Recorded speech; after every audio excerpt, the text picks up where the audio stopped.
Hey guys, sorry about the lighting. I'm kind of shooting in my workroom. It's late, and I know I probably look like shit right now. I'm on like 2 days, no sleep.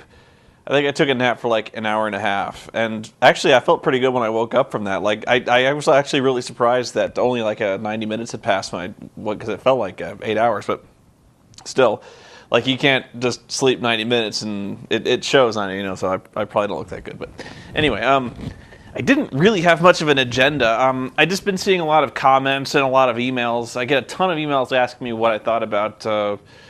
Well, two things really. The first is Wrestlemania, and before you get worried, I am not going to go on about this at great length. And there's several reasons for that.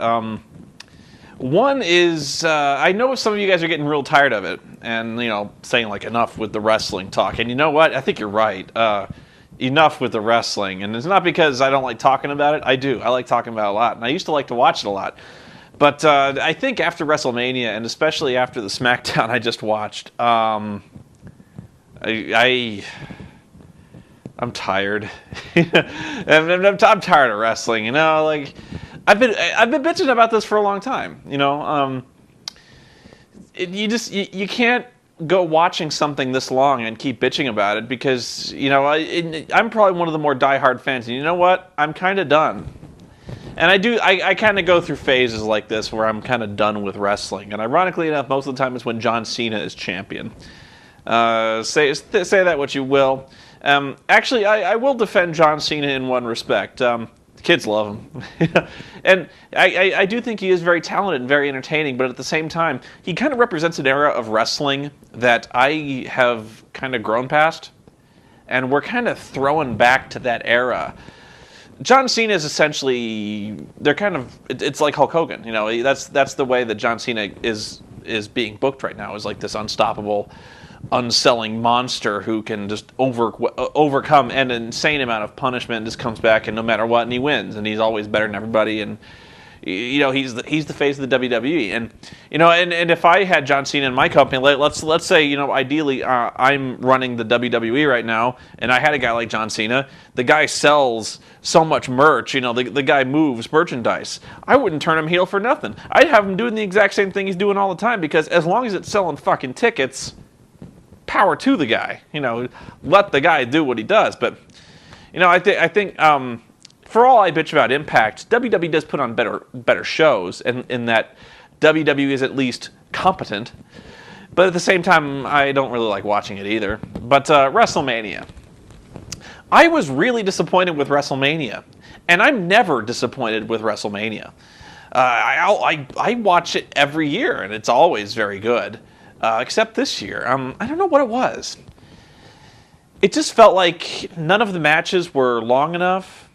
And it was weird because the entire show was filled with like these video packages and musical montages and recaps of the stories leading up to this stuff. And I couldn't help but think like, we bought the pay-per-view. We know what's going on with these storylines. That's why we bought the pay-per-view. Like why can't we just like have a match? And I'm pretty sure like if you talk to every one of those wrestlers in the show, and you ask them, like, would you have rather had the 5 minutes we spent on a music video and have that in your match? I think they'd say yes. And so, some matches were so short as to be essentially pointless, like the Tag Team Championship match, which was probably, if it lasted more than 5 minutes, I would be stunned. Just totally worthless. Money in the Bank, I used to like it as a really good idea, but now it's turned into a 10-man clusterfuck. It's just impossible to follow. They're wrestling the Money in the Bank so safe now. It's just a bare phantom of what it used to be. Like, you used to see these guys fucking kill themselves. And I'm not saying these guys should go out and fucking kill themselves. I'm just saying, like, compared to what we've seen in the past, these Money in the Bank matches, they suck. And they're really hard to follow. And the other thing I don't like about Money in the Bank is, well, I'll get back to that. But essentially, you've got this instant title change whenever you want, and it just seems like a real chicken shit thing to do. No matter who you are, like good guy, bad guy, all of a sudden the guy's all beat up, you run in and you steal the belt. It's like the Hardcore Championship, which is one of the worst things to ever happen to WWE in the first place. Was the Hardcore Championship, but I think I can sum up my thoughts on the WWE right now with the following simple facts: John Cena and Jack Swagger are the world champions. I quit. I quit. What I'm supposed to watch that? No. No. I'm not going to. I'm not going to watch John Cena, who's going to have the stranglehold on the belt for like 6 months now. And Jack Swagger, really? I like Jack Swagger, but he's not ready. Yeah. So I'm kind of done. And Impact, what's to say about Impact? It's completely moronic. I don't even know where to begin with that. It comes... Kurt Angle versus Mr. Anderson. The feud that will not die. You just want to kill yourself every time these guys get on screen. The world champion is booked to be like a complete joke. You've got main events which feature Hulk Hogan and Ric Flair pushing each other around in wheelchairs. And when Black Machismo Jay Lethal, who's pretending to be the Macho Man, he delivers, like, he takes over as general manager for a night, and he delivers a card to Eric Bischoff of the main event. So we're like, these guys from the early 80s are in matches together. I forget who he lists off, like Junkyard Dog versus One Man Gang. When Jay Lethal is reading these cards, and you actually get a fearful thought like, oh my God, did they actually get the One Man Gang? Because they've got fucking Flair, they've got Hogan, they've got Sting, they've got Nash, they've got Hall, they got all these guys from the fucking 80s. And it's not so much of a joke when you're listing off wrestlers from an era that half your current main event was in, like the only reason I knew it was a joke was because half the guys Jay Lethal listed off were dead. God. So yeah, I'm kind of done with wrestling, and until something major changes, I'm gonna find an alternative if I'm ever gonna find anything. I've got to find like Ring of Honor or Dragon Gate or something like that, just so I can cleanse the palate. I think I need that time off. But the other thing that almost everyone is asking me about, and I kind of put on my Twitter for a little while, was Final Fantasy XIII. And, I was kind of resistant of doing even number 10, because I didn't want to be that guy who just hates Final Fantasy, because I don't. You're going to call bullshit on me, but I really don't. I like Final Fantasy. At least I liked it all the way up to about 7, and then not so much. And... you think that I go out seeking to hate these games. I don't.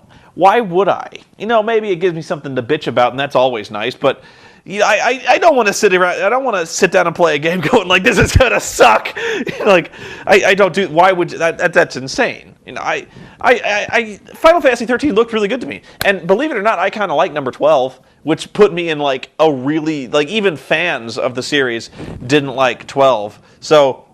Yeah. Sorry, really dry. I was kind of rebelling when I said 12 wasn't so bad. And I've got problems with 12, don't get me wrong. But 13, without engaging in hyperbole or exaggeration of any kind, Final Fantasy 13 could very well be the most subtly bad of the series. And it's not quite like... It's not quite bad in design terms in the way like maybe Final Fantasy VIII was, or even like bad in terms of like the voice acting and plot of Final Fantasy X, which, trust me, just getting started on that one. But 13, the story with this one is, I'm about 15 hours in, maybe. I'm kind of at the point just after, there's not a big spoiler, like you meet Hope's father, and the bad guys run in, they smash the place up, and you escape, you fight this aerial helicopter, and you get out. That's probably like 12, 15 hours in, something like that. And I sit down to play this game, and I couldn't do it. And that rarely happens to me. Like, sometimes I'll play a bad game, and I'm kind of, I don't want to play it, but I got to get footage. But I'm about to fire up this game, and I really did want to like this thing. Seriously. And so I'm like, I'm so bored. And I look at this game, and it's so boring. And there's a lot of reasons why. And I almost never like to throw up the linearity flag. Like, RPGs are linear. You're telling a story, and when it's an RPG and you got this epic storyline, you are going from point A to point B. You know, you're telling a story, and you don't tell a story in random order, you know? But Final Fantasy XIII, you might as well just have your feet strapped to, like, a mining car, you know, and you might as well just be on a ride. What gets me about this game is, you know, if you just wanted to make a movie, they should have just made a movie. And, you know, Final Fantasy, as the movies, don't do well as a rule anyway. But that's all this is. And I think Zero Punctuation really nailed this one for me. And that's why I was kind of resistant of even giving my thoughts on this one. But, you know, it's amazing to me how bad this game is, and how linear, like ramrod straight linear this game is. There's no choices at all. You are really just, you're running down hallways, and that sounds silly, but the entire game is hallways. There's never any branching, there's never any choice on where to go. From the beginning, you're dropped off in a hallway, or a highway, you know, and you start just running down until you reach the next cutscene, and then you're deposited in another hallway, and you run down the next cutscene. And you think I'm exaggerating about the hallways? I'm not. Like, when you start off, you're on a freeway, which is essentially like an open-air hallway. Can you deviate from this? No. You go through ruins. You go to forests, and you think when you finally get to the forest, you might have some opportunity to run around and stuff. You know? Nope. It's a hallway. Because when you go to the forest, there's walkways weaving through the forest like it's fucking Lothlorien or something. You can't go to ground level. No, it's like these steel mesh walkways running through the forest. And there's branches, but there's only one way to go because all the branches are ruined. Like there's shit in the way, like crates and stuff like that. You're just running down the hallway. And so it was phenomenal to me. Like even when you're outside, you're in a hallway. It was... I used to see this in really bad games from like the N64 days when like you couldn't go anywhere. And you know, Final Fantasy XII, say what you want about that one, you actually had places to go. Like you could go into cities and go where you wanted. You could go shopping. You could run around and take quests from bulletin boards, different places. You had hunting grounds. Yeah, I play a little bit like an MMO, but who says that's such a bad thing? There's not even choice in the leveling up system. I don't know why Final Fantasy has such a problem with the leveling up. And I'm going to get to this in 10 with the sphere grid and stuff like that, but honest to God, what is with the Crystarium? It's like the illusion of choice. You know, it's like you have these points and you can level up shit wherever you want. You've got all these roles and you can level up any aspect of these roles that you want, but you can't. Yeah, you've got like, when you start off, you got like 3 roles for each character, and you got these points, and you're going to level up your various facets. Like you've got a Ravager, and so you've got this. You start off on this sphere grid, and it's like now you have a choice on where to go. No, you don't. You have one way. Like you go here and you get like strength +2, and you have to fill it in to get anywhere else because you have to fill in every link in the Crystarium along the way, whether you want it or not. And so, like when you're filling out Hope's fucking Ravager path, and you see an option for like strength +4, you go, whoop-de shit. Hope is my fucking mage. He doesn't throw his boomerang and anything. I just want him casting fucking lightning spells. Does the strength ever come into play? No. Well, yeah, but the fucking thing is, like, when the job market finally opens up and, like, anyone can have any job, you're not gonna have fucking Hope master the commando path. Why the fuck would you? It doesn't matter. Hope is the best mage in the game, so you're gonna level him up as a mage. There's no choice there. So... you know, and besides that, there's not any choice. Like even before the classes split off, like you've got essentially 3, maybe 4 classes to a character, and you're going to get enough points that you can pretty much fully develop all of them anyway. So even when there's branches, like let's say you're going along the Crystarium and there's a branch going this way and a branch going this way. Well, there's really only one way because the branch going this way only goes to one little node. So you're going to take that anyway, and if you don't want it, just keep going. You know, but there's no choice there. So at some point, I just wonder, like, you know, if you're gonna dick us around, why do you add a level of complexity to this game? Like, if you just have a guy level up and give him bonuses or something like that. Or if you're going to give us choices, give us fucking choices. Don't dick us around with this, you kind of have choices, but you don't thing. The characters, actually, I was kind of forgiving with most of the characters. A lot of people say there's not a single likable character in the entire game. I disagree with that. I actually think the Zaz is one of the better characters. And what's funny is I don't think he's supposed to be one of the better characters. He's so hilariously stereotyped with the fro. Like every black character in this game has this enormous fro, right? And he's got a bird nesting in his hair. I've owned a bird, okay? Bird shit everywhere. There must be so much bird shit in his afro. Ew. But anyway, he's like the only character with any trace of humanity in that. And actually Lightning, I kind of liked Lightning, if only because she slapped people around. Like, she slapped the bitches around I didn't like. So I was like, I like Lightning all of a sudden. Like, she'd fucking slap Snow around all the fucking time. I kind of wish she'd slap Hope around. Jesus Christ. The kids are... There's like an event horizon of annoyingness in that fucking game. And it's Hope and Vanilla. I call her Vanilla because that's how her name is spelled. Vanilla is like, all she does is she kind of does these monosyllabic, like, vocalizations where she's like, ooh, and just she kind of like, she prances around, she runs like a girl, and when you see this character, you can't. I'm watching this game going, are you fucking kidding me? Are you serious with this shit? Are we? No. With fucking Vanille, you just. Are you shitting me? Like I couldn't believe it. And Hope, this whiny motherfucking character, where does he fucking get the boomerang? What the fuck? Snow, I don't get Snow. Like, this guy is a resistance fighter who fights the evil empire with his bare hands. He like just runs up to dudes with machine guns and he punches them.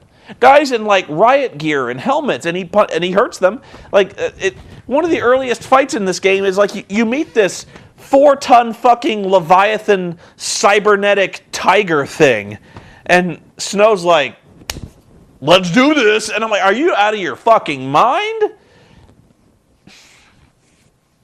And like Zaz is like the only guy who seems to have a brain in his head because he carries a fucking gun. And by the way, Lightning has a fucking gun blade again. And wonder of wonders, they've actually managed to make the gun blade look somewhat plausible. In that I hate to even bring the fucking thing up, because every time I bring up the fucking Gunblade, some asshole emails me, and I've already addressed this 1,000 times with the fucking Gunblade, but like I still get people emailing me with like these smart ass links, like, did you know Gunblades actually exist? Here's a link to the Wikipedia article. Fuck you. Fuck all of you, like with the fucking Gunblade. Yes, Gunblades existed. I'm sure at some point there was some asshole in the Renaissance who was like, what if I welded a sword to the end of my gun? Well, you know what? Those fucking Gunblades were unreliable, they didn't work, they were fragile, they couldn't shoot anything, they were considered cowardly, and in the long run of things, it's much more efficient to strap a fucking knife on the end of your gun than to strap... Alright. But enough about the fucking gun. It was just... It actually is a little more legit in the sense it's kind of like... It's not always a gunblade, it's kind of like a rifle that has a folding out sword. It works a little better, so I didn't hate it quite as much, but there's another thing with another really head-scratching moment in Final Fantasy XIII is the crafting system, where you look at this and you go, why? Why are you adding this level of complexity to the game where all of a sudden I have to collect these bullshit resources and spend them for points, and these points will increase the effectiveness of all my items. You level up swords, you level up accessories, armor, all this stuff, and it's you just spend so much time doing this, and you have to ask yourself what the point is, because let's say there's this what sword do you level up? I was just leveling up Lightning's core sword because it just kept going. I'm at level fucking 19 with this thing. It's still going on, But you collect these like 5 different swords, and once you've kind of committed to a sword, you're not going to go leveling up another sword once you've got the core gun to like level 19. Fuck that.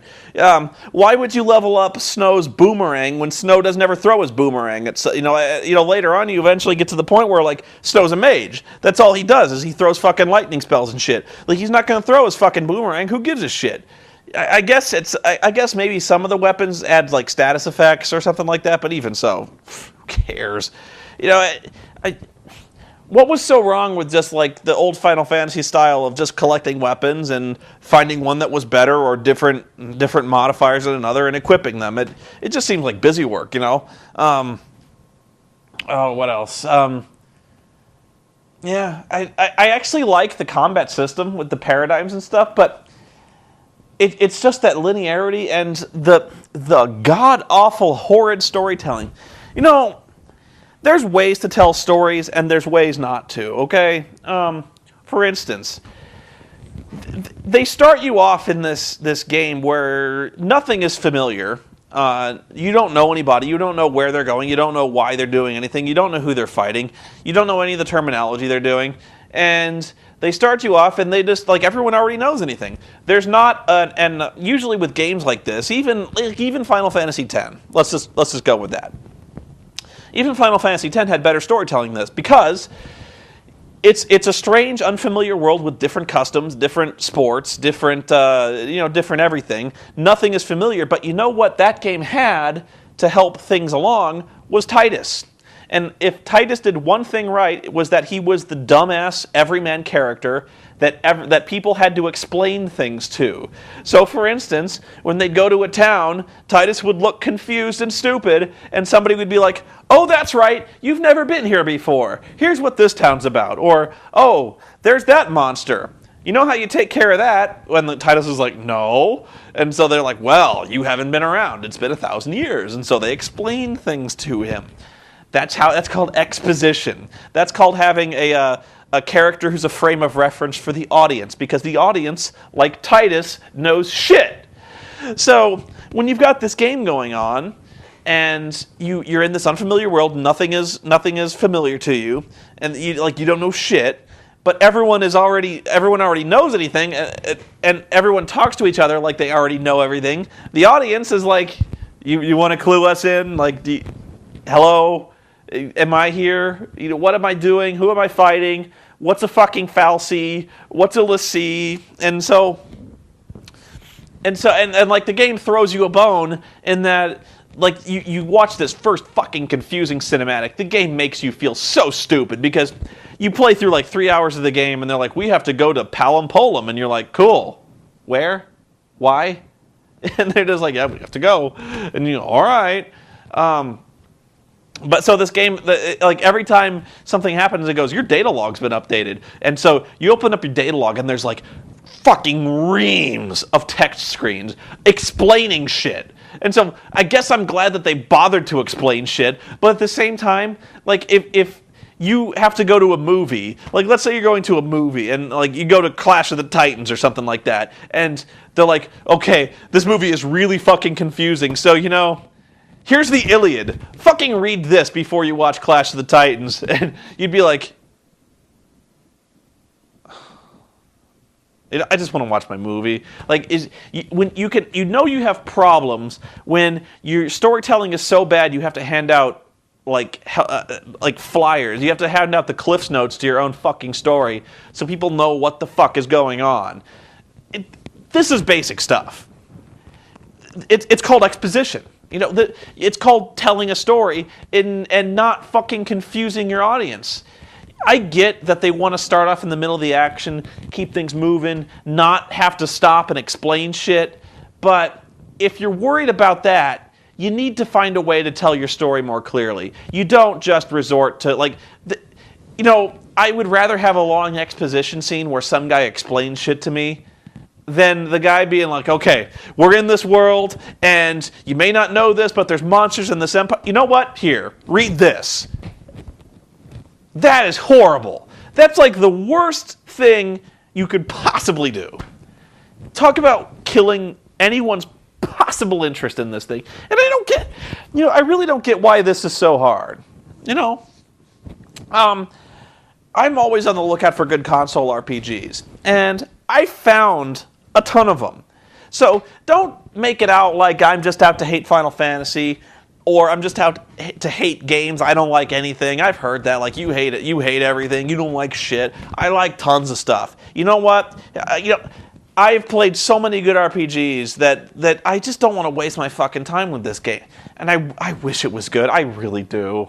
And I really wish they could recapture that magic. And what's funny to me is that they're talking like they're going to remake Final Fantasy VII, because even they know that Final Fantasy VII was like the last really innovative thing that they ever did. Like, the only thing that was at all interesting was Final Fantasy VII, and people still keep coming back to that game. Like, that's all people talk about. Is like, whenever they announce a new Final Fantasy game, they're like, "Is it 7?" And they go, "No," and we're like, "Fuck."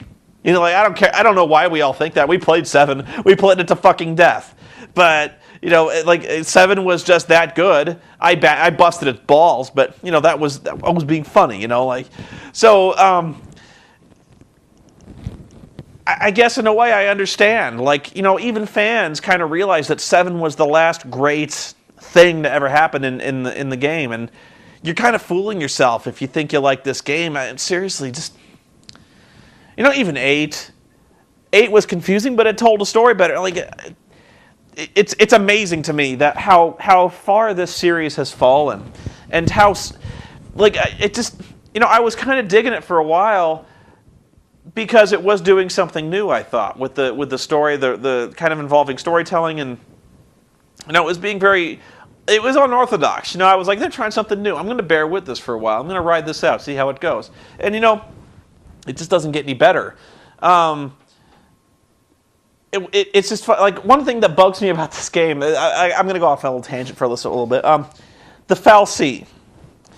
What it turns out. What happens is there's these super entities, and I don't know what they are yet because I'm not that far in the game, but apparently they're like these super beings called the fal'Cie. And so what they do is they've essentially kind of enslaved humanity, or at least they're far above the evolutionary chart of humanity. So they will kind of pick people out, okay? And they will abduct them or brand them with this magic symbol, and when they're branded with this thing, they're given what's called a focus. Okay, and they have to fulfill this focus, or they turn into a zombie, like a techno zombie or something like that. And if they fail their focus, they turn into a zombie, and if they succeed in their focus, they turn into crystal. And you're told this, and you're like, why? And so I guess that's the point of the story, is you're finding out why. But it's still really frustrating, because like you'll see this person who turns to crystal, and they're like, "Oh, of course, because she must have fulfilled her focus, because when you do, you turn to crystal, don't you know?" And I'm like, all right. But what's funny to me is these characters throughout most of this game, they're like, "What's our focus?" "I don't know." "Do you have a guess on what our focus is?" And so, like, every character in this game has their own idea about what their fucking focus is. And so, like, Lightning thinks her focus is to wipe out Cocoon, and Snow thinks his focus is to save Cocoon, and like, one person goes batshit. One person's like, "I don't know what my focus is, but I'm just gonna find out." And I thought, like, maybe this is just isolated to these characters. It's not. Like the character you're trying to save this whole time, Sarah, like Snow, she tells Snow that she's a l'Cie, and l'Cie is what it's called when you're branded by these fucking things. And so Snow's like, "What's your focus?" And Sarah goes, "I don't know.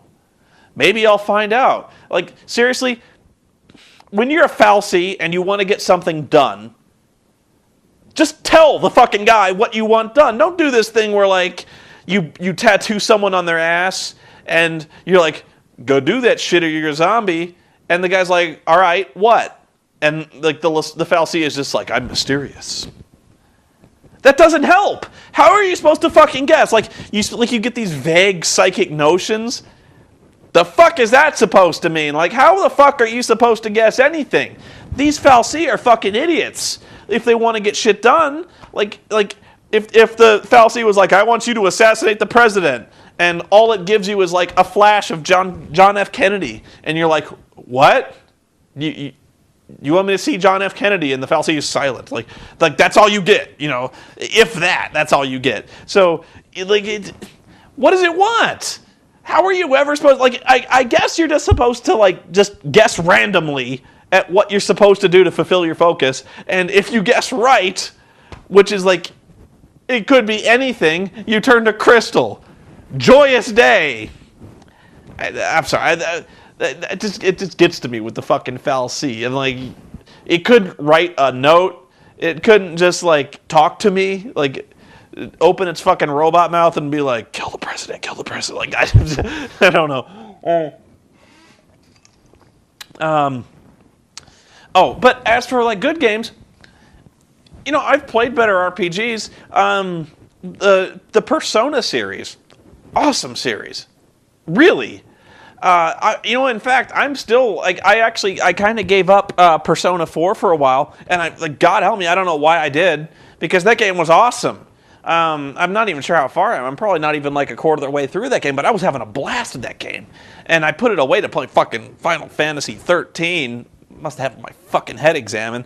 That game was great. I didn't even really I liked Persona 3. I just thought it's really, really long. And it's really, really repetitive, but still, I would take Persona 3. I would fucking finish Persona 3. The main problem with Persona 3 is, it's not that it's repetitive, it's fine. It is a little repetitive, but the one thing that you got to do with Persona 3 is turn off the music. Because the music, this game goes 90 hours. And so, after hour 40 of listening to the same dungeon theme, you get tired. But, just put on your iPod, problem solved, okay? Where it just gets really, really hard. I got fucking snowed under, man, by the boss fights. The very last demon thing, that fight takes 50 minutes, and if you fail, you start over, man. You start the whole thing over, and that's not even getting to where it gets really, really hard when you start getting to the upper levels. You should if you're at all curious to see what the last boss is like, I think it's called Nyx. Just you can find it on YouTube. There's guys who have done Let's Plays of this game. Look for the final boss fight of Persona 3 Nyx. That fight must take 90 minutes. Just stone cold beginning to end. And it gets harder and harder as it goes on. So, you're on minute 85, you're about to beat the game, and then all of a sudden that guy just fucking kills you, and you're like, start over, Well, that's gotta kill you, man. I'm actually kind of glad that I quit that game. Like I said, not because it's a bad game. It's a really good game, but it beat me, okay? So, I could admit that this game finally had beaten me. But I saw the Let's Plays, I saw how it finished, and I was fine with that. Maybe you say I gave up. I did give up, but, that game was better than me. That game got really, really hard, but I still was entertained that whole time. It was really, really good. Persona 4 has... Jeez. I'm trying to think of a game before or since that I liked as much as Persona 4, because it was awesome. Still, it is awesome. I've actually bought a game called Resonance of Fate, I think, and I haven't started that one yet, probably because I'm going to go back and finish Persona 4, because, seriously, I don't know what I'm doing playing this game. Jeez. I've got all these games that I really want to play, and I'm putting aside to fucking review Final Fantasy. Man. I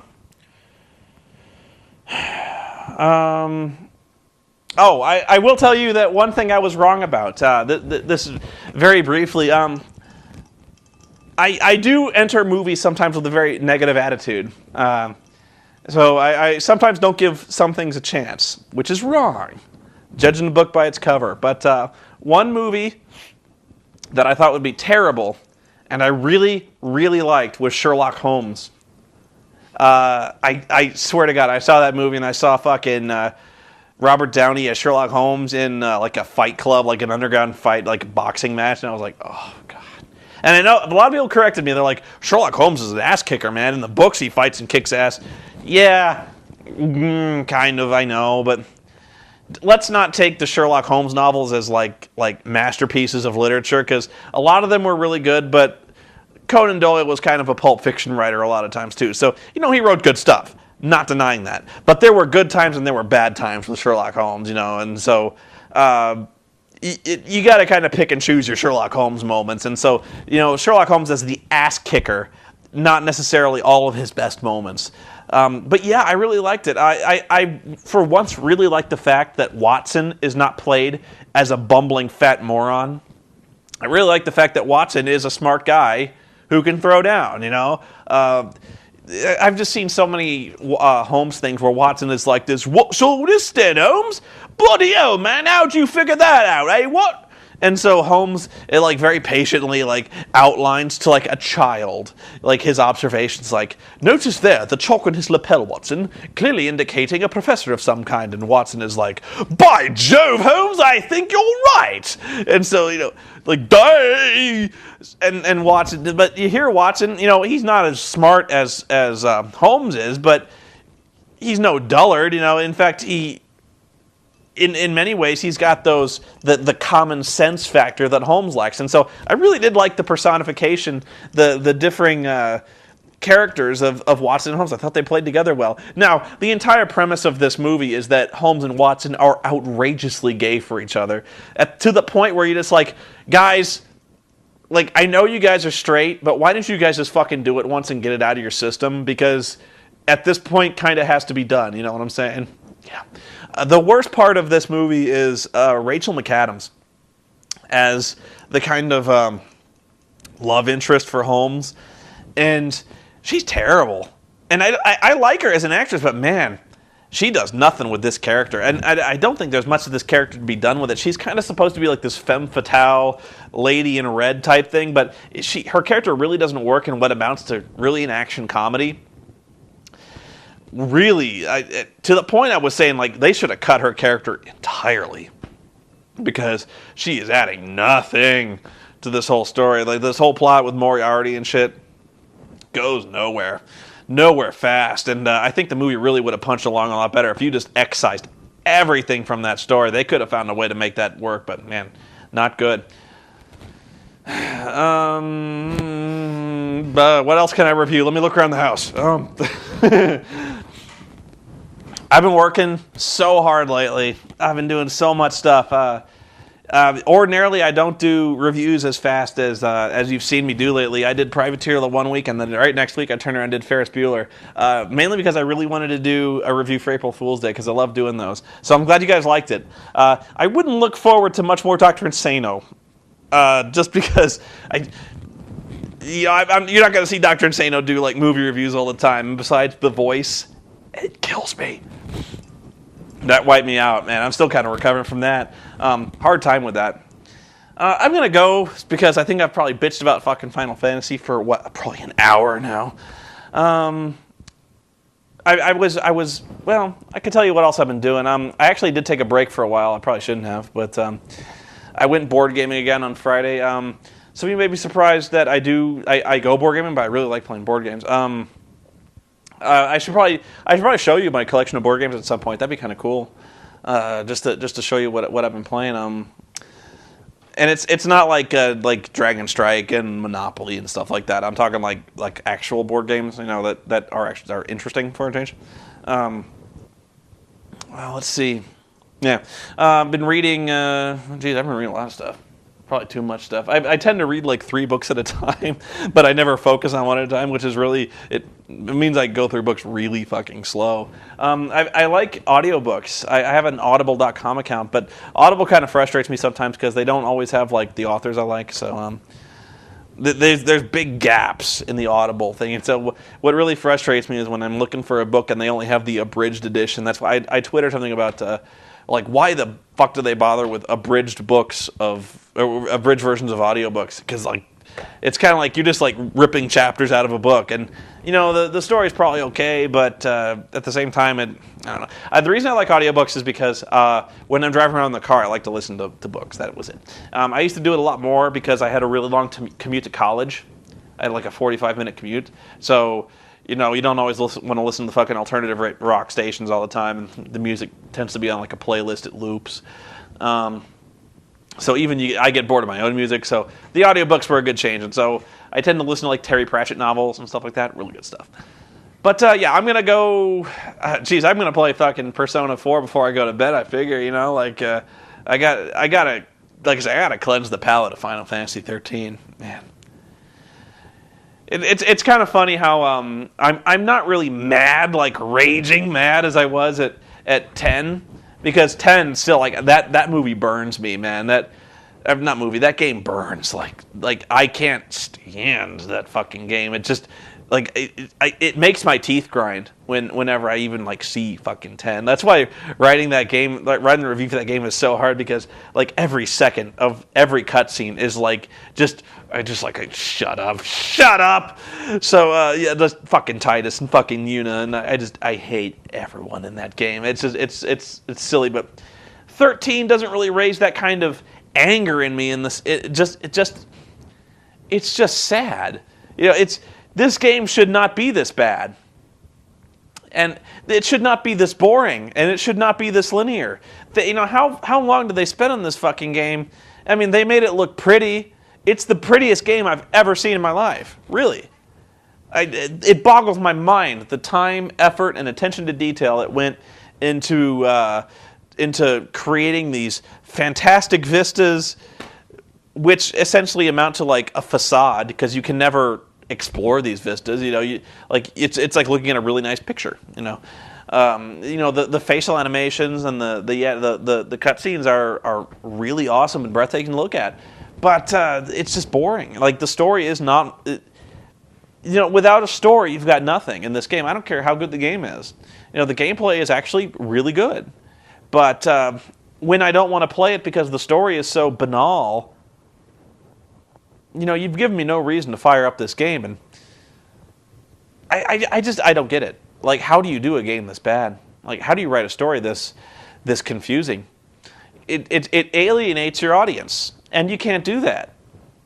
I hate to say, like, don't try anything new, don't innovate, don't explore, because by all means, do that. But you got to have some kind of foundation here. You got to have some common ground to walk on, because otherwise, you're just listening to like a 4-year-old. Like, I've heard 4-year-olds like tell stories about fucking unicorns and robots and RoboCop and fucking just crazy shit. But that it's kind of like what you're listening to is you're listening to this guy tell this fantastic story, but you've got no basis for orientation, like nothing familiar to ground yourself on, other than the fact that these people appear to be human beings who are being chased by an evil authority. And you can't just expect an audience to sit around for the ride, because everyone I've talked to says, oh, well, this game gets good 20-25 hours in. Fuck you. I'm not going to sit around for anything for 20-25 hours till it gets good. Why can't it be good now? Why can't it be consistently good? And I can't think of a reason why it shouldn't be all the time good. And some games I know start slow.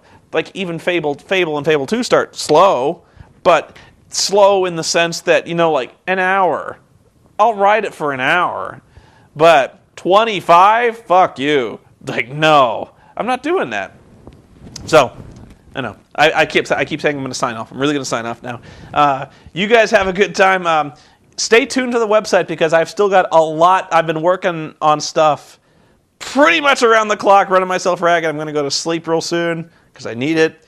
But yeah, stay tuned to the website. I've got commentaries coming up. I've got some new stuff coming up, like some announcements coming. I'm announcing there's going to be announcements.